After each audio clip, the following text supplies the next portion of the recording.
Hello everyone, welcome back to my YouTube channel global accounts academy. आज class 11 rules of debit and credit की second video है।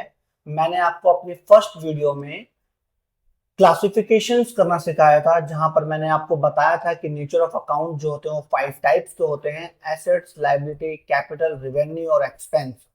हमने previous video में हमने classification किया था कि कौन सी चीज एसेट्स है, कौन सी चीज लायबिलिटी है। करेक्ट है। आज उसी टॉपिक को हम लोग आगे बढ़ा रहे हैं, तो आइए ध्यान से देखते हैं बच्चों। सबसे पहले मैंने आपको बताऊं तो मैंने नेचर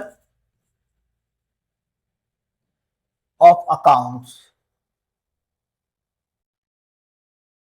तो मैंने आपको बताया था कि 5 टाइप के नेचर्स होते हैं। फर्स्ट, एसेट्स, लायबिलिटीज,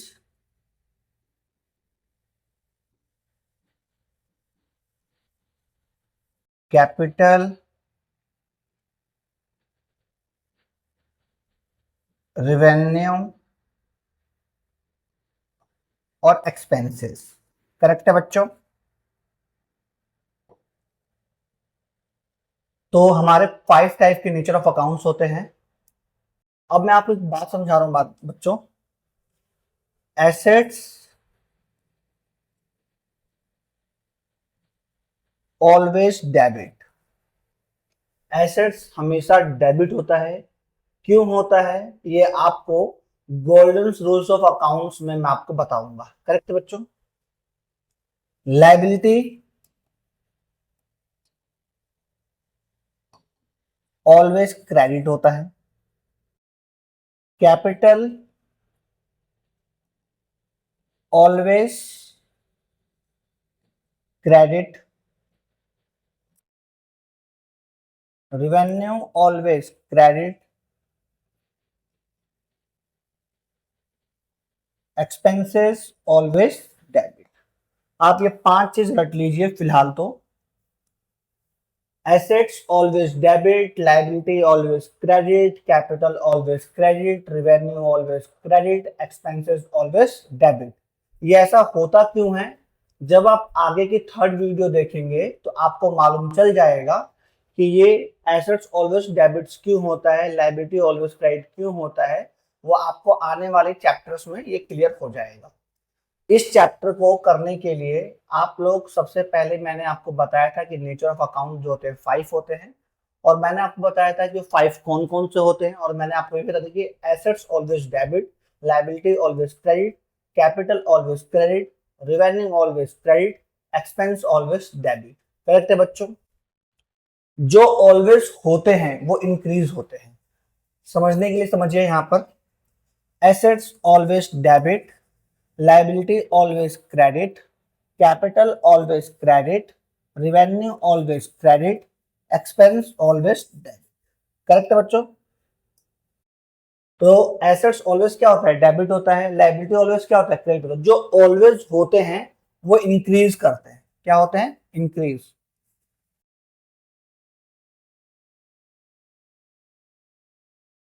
करेक्ट है। तो हम कह सकते हैं कि जब एसेट्स इंक्रीज करता है तो डेबिट होता है, लायबिलिटी जब इंक्रीज करती है तो वो क्रेडिट होती है, कैपिटल जब इंक्रीज करती है तो वो क्रेडिट होती है, रेवेन्यू जब इंक्रीज करती है तो क्रेडिट होती है, एक्सपेंसेस जब इंक्रीज करते हैं, बढ़ते हैं, तो वो डेबिट होते हैं। करेक्ट है बच्चों। और जो इसके अपोजिट है, जो इसके अपोजिट है, जैसे कि debit credit, debit, debit, debit और क्रेडिट। अब एसेट्स डिक्रीज करेंगे तो क्रेडिट होगा, लायबिलिटी जब डिक्रीज करेंगे तो डेबिट होगा, कैपिटल जब डिक्रीज करेगा तो डेबिट होगा, रेवेन्यू जब डिक्रीज करेंगे तो डेबिट होंगे, एक्सपेंसेस जब डिक्रीज होगा तो क्रेडिट होगा। यहां तक क्लियर है बच्चों। अगर आपने ये चीज सीख लिया ना तो इस चैप्टर को आप फिनिश कर देंगे और आपको कोई भी डाउट नहीं होगा। यहां तक क्लियर है बच्चों। करेक्ट है। आगे बढ़ते हैं। अब ये क्वेश्चन है बच्चों, इसको पढ़िए आप लोग। फर्स्ट क्वेश्चन में बोलता है कि on which side will the increase in the following accounts be recorded? In which side? तो मैंने आपको पहले ही क्लियर कर दिया है कि अकाउंट्स में दो साइड होती हैं, या तो डेबिट या तो क्रेडिट। दो ही साइड होती हैं, डेबिट साइड और credit side. On which side will the increase, जब वो इंक्रीज होगा तो कौन सी साइड में, अकाउंट्स की कौन सी साइड में रिकॉर्ड किया जाएगा। Also state the nature of the account, और उसके साथ ही साथ उसका नेचर ऑफ अकाउंट भी बताइए कि वो किस नेचर से संबंधित है, बिलोंग करता है। तो एसेट्स जो है, जो नेचर है फर्नीचर का वो है एसेट्स, राइट। और एसेट्स जब इंक्रीज करते हैं तो वो डेबिट होते हैं, करेक्ट है बच्चों। मोहन प्रोप्राइटर यानी कि कैपिटल है नेचर, और कैपिटल जब इंक्रीज करते हैं तो वो क्रेडिट होते हैं। सैलरी हमारा एक्सपेंस है नेचर से, तो एक्सपेंसेस, और एक्सपेंसेस जब इंक्रीज करते हैं तो डेबिट होते हैं। परचेज अकाउंट एक्सपेंसेस होता है, और एक्सपेंसेस जब इंक्रीज करते हैं तो डेबिट होते हैं।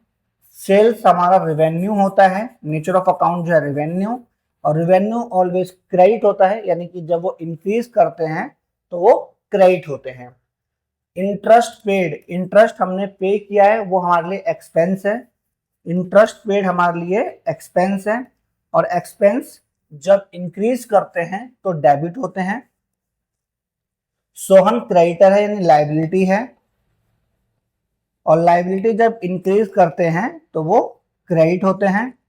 और राम जो कि डेटर है यानी एसेट्स है, और एसेट्स जब इंक्रीज करते हैं तो डेबिट होते हैं, करेक्ट है बच्चों। तो जो मैंने पीछे आपको कंसेप्ट समझाया है, इस कंसेप्ट से मैंने क्वेश्चन को सॉल्व किया है, करेक्ट है बच्चों। एक और क्वेश्चन देखते हैं। इस क्वेश्चन में बोलता है ऑन विच साइड, मतलब किस साइड, डेबिट साइड या credit side, will that decrease in the, यहां पर पिछले क्वेश्चन में इंक्रीज था, यहां decrease in the following accounts to be recorded, कि अगर जो हमें अकाउंट्स गिवन है अगर वो डिक्रीज होंगे तो अकाउंट्स के कौन से साइड में इसको हम रिकॉर्ड करेंगे। Also state the nature of account, और साथ ही साथ उसका नेचर भी बताइए, करेक्ट है बच्चों। तो मैंने आपको बताया कैश जो है उसका नेचर जो है एसेट्स है, और एसेट्स ऑलवेज डेबिट होता है, और जो ऑलवेज होते हैं वो इंक्रीज होते हैं। इसका मतलब है कि अगर ये क्रेडिट होगा, अगर डिक्रीज होगा तो। Bank overdraft is liability, liabilities always credit, increase होगा तो क्रेडिट और डिक्रीज होगा तो डेबिट। आउटस्टैंडिंग सैलरी पेड, ये भी हमारे लिए लाइबिलिटी था,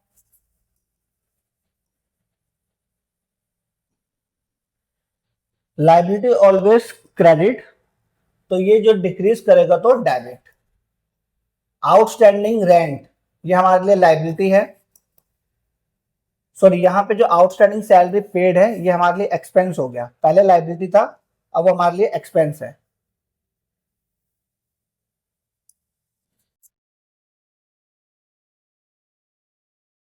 एक्सपेंसेस, और ये एक्सपेंसेस क्या है, डेबिट हो जाएगा, इंक्रीज करेगा तो डिक्रीज होगा तो क्रेडिट। आउटस्टैंडिंग रेंट हमारे लिए लाइबिलिटी है, लाइबिलिटीज ऑलवेज क्रेडिट, इंक्रीज होगा तो डिक्रीज होगा तो डेबिट।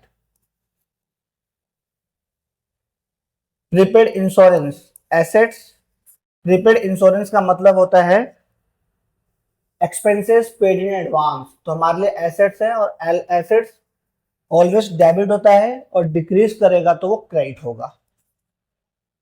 मोहन प्रोप्राइटर है यानी कि वो कैपिटल है, ओनर है, कैपिटल ऑलवेज क्रेडिट, और जब वो डिक्रीज करेगी तो डेबिट।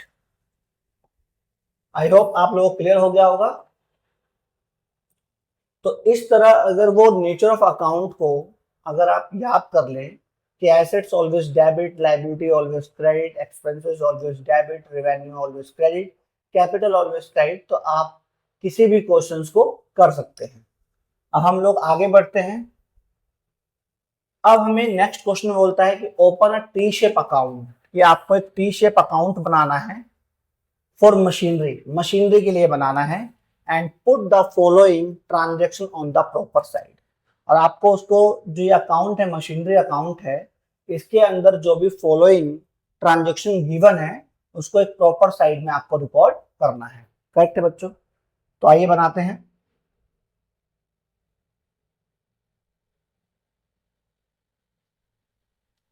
सबसे पहले हम लोग एक टी शेप अकाउंट बनाते हैं मशीनरी अकाउंट का। तो मशीनरी अकाउंट,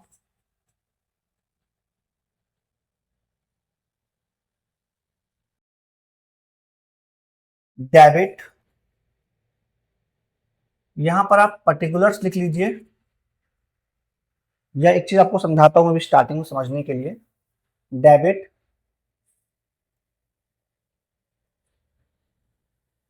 रुपीस,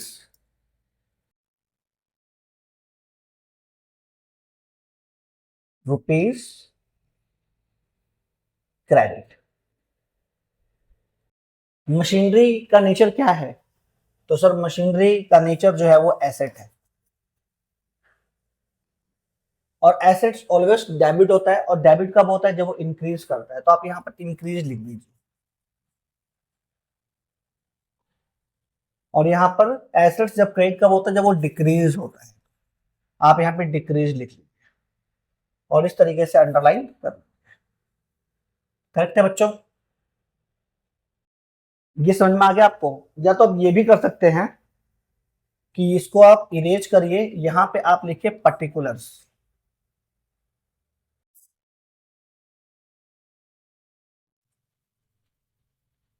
और आप रफ पेज में लिख लीजिए कि भाई डेबिट कब होगा? जब वो इंक्रीज होगा। और यहां पर भी आप इरेज करके लिख लीजिए पर्टिकुलर्स, और ये डिक्रीज कब, जब डिक्रीज होगा तो क्रेडिट होगा। ये आप रफ में लिख लीजिए, राइट, पेंसिल से लिख लीजिए। अगर आप इंक्रीज और डिक्रीज लिखते तो भी क्वेश्चन गलत नहीं होता, आपको एग्जाम में फुल मार्क्स मिलते। अब क्वेश्चन क्या करता है?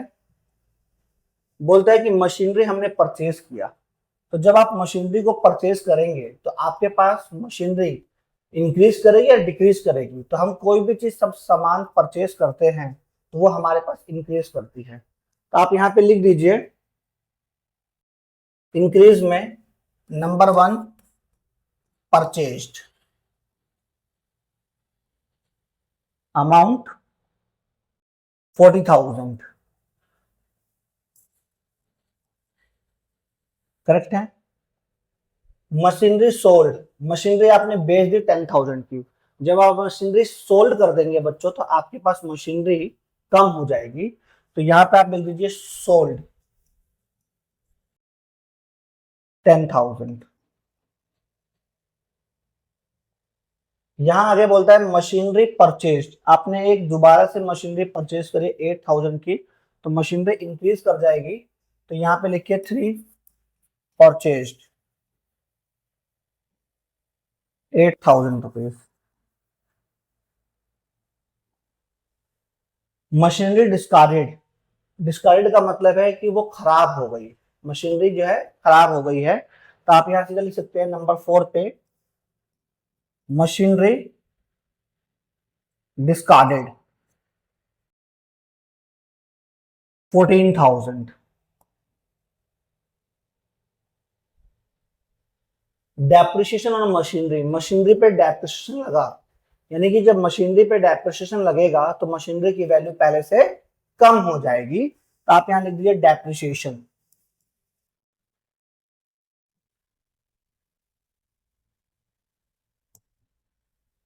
और डेप्रिसिएशन की वैल्यू है हमारी 1,000।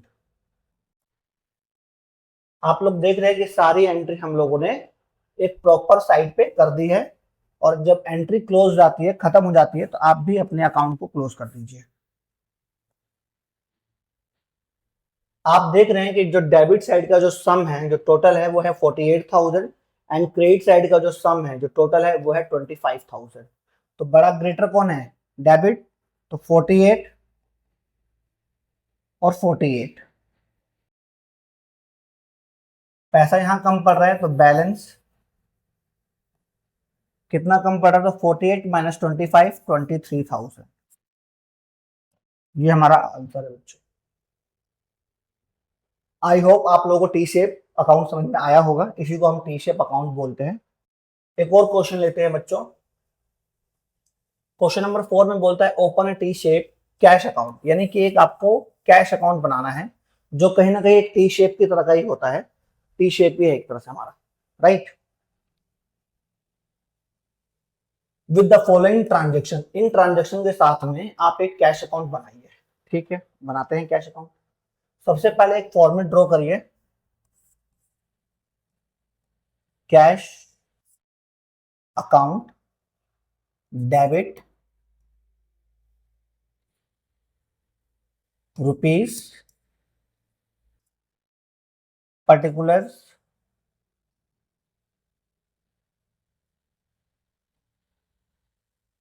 और रुपीस क्रेडिट।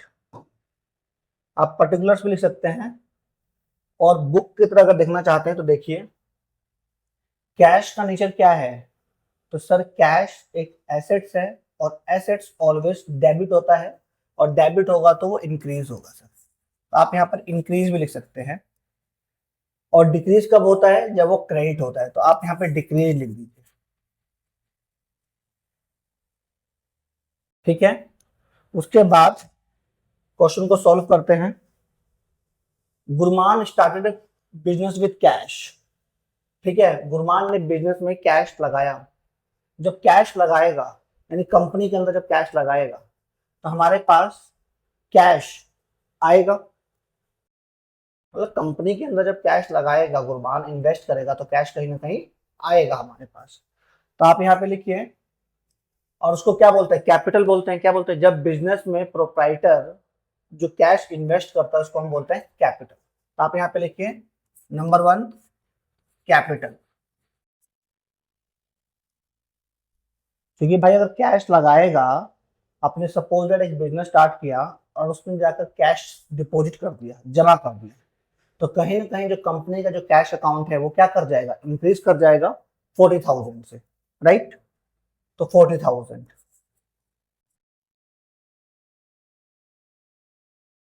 परचेज गुड्स, सामान खरीदा। जब सामान खरीदेगा तो कहीं ना कहीं कैश कम हो जाएगा, राइट। कैश कम हो जाएगा। नंबर 2 परचेस्ड,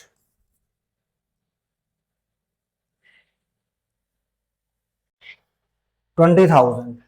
यहां लिखिए 20,000। उसके बाद सोल गुड्स, सामान बेचा। जब सामान हम बेचेंगे, सपोज दैट मैंने आपको सामान बेचा, इसके बदले में आप मुझे कैश देंगे, पैसा देंगे, तो मेरे पास जो मेरा कैश अकाउंट है वो क्या कर जाएगा, इंक्रीज कर जाएगा। तो आप यहाँ पे लिखिए सेल्स 24,000, सेल्स 24,000। पेड रेंट, किराया दिया। रेंट जब हम पे करेंगे तो हमारे पास से कैश कम हो जाएगा 400 रुपीज। तो आप यहाँ पे लिख दीजिए नंबर 4 पे रेंट।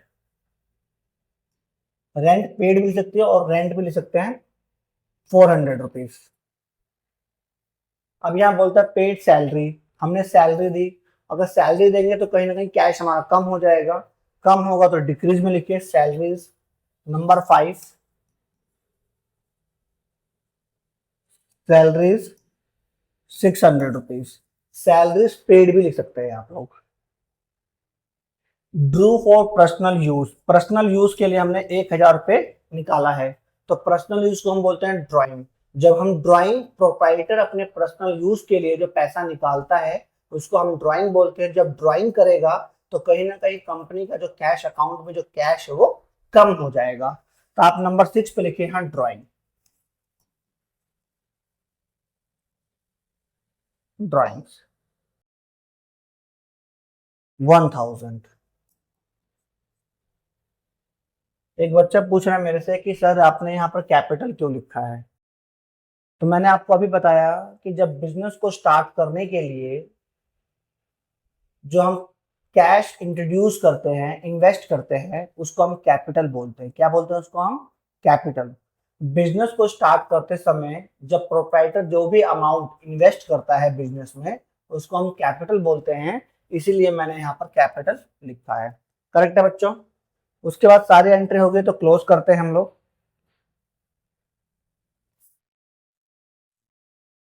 क्लोज किया तो यहाँ पर चलता है कि 44,000 है और यहाँ का जो सम है वो है 22,000, तो ग्रेटर यही है। सो 64,000 और 64,000, यहाँ पैसा कम पड़ रहा है, बैलेंस कितना कम पड़ रहा है, तो 64 माइनस 20, 21, 22, 2 6 में 2 जाएगा 4, 42,000। ये हमारा कैश अकाउंट के अंदर बैलेंस है। इसका मतलब ये है कि अभी भी हमारे पास 42,000 रुपीज का कैश अवेलेबल है। करेक्ट बच्चों। आई होप आज का सेशन आप लोगों को समझ में आया होगा। एक थर्ड वीडियो आएगी, वहां पर ये चैप्टर कंप्लीटली फिनिश हो जाएगा। इसी तरह और भी अकाउंट्स की वीडियो के लिए ग्लोबल अकाउंट्स एकेडमी को यूट्यूब पे सब्सक्राइब करें, अपने फ्रेंड्स ग्रुप में भेजें, और किसी भी तरह का कोई क्वेश्चन या डाउट होता है तो आप मुझे कमेंट कर सकते हैं। और वीडियो पे लाइक जरूर दीजिएगा, क्योंकि आपका एक लाइक मुझे बहुत ही अप्रिशिएट करता है। मुझे ऐसा लगता है कि आप लोग मेरे कंटेंट को पसंद कर रहे हैं और आप लोग देख रहे हैं। आप लोगों को वीडियो देखने के बाद अपने चैप्टर में किसी भी तरह कोई डाउट नहीं है। जय हिंद दोस्त।